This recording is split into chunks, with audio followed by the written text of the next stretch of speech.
Hey guys, got hitting tip of the day now. Just did a pitching tip of the day the other day. Now we're going to do a hitting tip of the day. So a lot of times guys will come in lessons, whether it's a new guy or someone that's been there for a while, and they'll say, hey, I'm doing this wrong, this wrong, this wrong.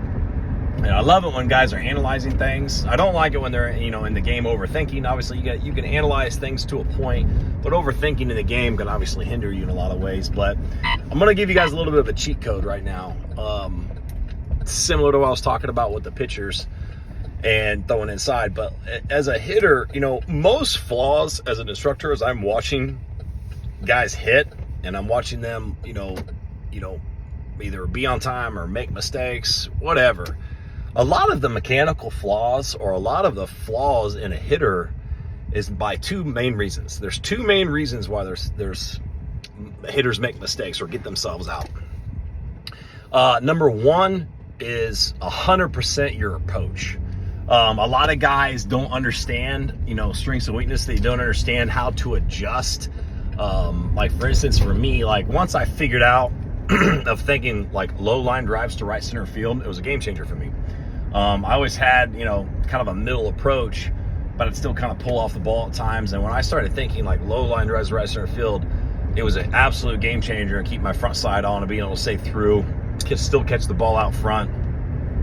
But a lot of guys, like, they don't really have an approach at all. They're just up there free swinging. And when you're free swinging, there's no adjustability. You can't adjust the pitches. And you're kind of showing, after a couple of swings, what type of hitter you are. And you're also not learning. The definition of insanity is doing the same thing over and over, expect a different result. And like if you're sitting there thinking about a mechanical flaw all the time and you're not immediately going, okay, what's my approach right now? What worked? What's worked in the past, what's working right now, what's not working right now. Because a lot of times what's worked in the past, right, like my example of myself, it might work against slower pitchers or, whatever, faster pitchers. But once you face certain guys with a lot of spin, it can, throw to both sides of the plate, elevate the ball, your approach has got to change. Just like as you get older, your stance changes when you get bigger, stronger. So approach, make sure your approach is built according to your hitting ability, according to your hitting tools, and your hitting weaknesses. Now, number two, other thing that's most common flaws that affects the hitting mechanics is your timing, and it's specifically your rhythm and timing. And I cannot stress enough how screwed up rhythm and timing is for players. I always ask the question, like, can you dance as a hitter? And they're like, and people always laugh, but it's a real thing. Like, you've got to be able to find a beat and find a rhythm with the pitcher. You got to be able to make sure your foot's down in time with the barrel up and be ready to attack. It's like throwing a punch. If you're not ready to throw a punch, you take too long, you're getting your ass knocked out.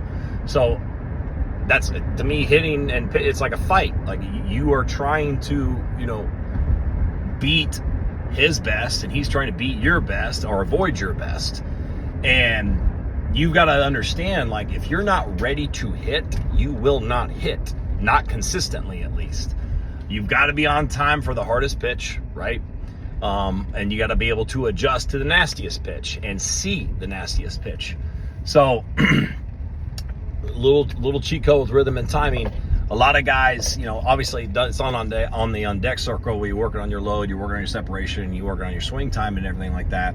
But you've got to start watching and analyzing when your foot's down. You can do this on video too. When your foot's down in relation to the pitch.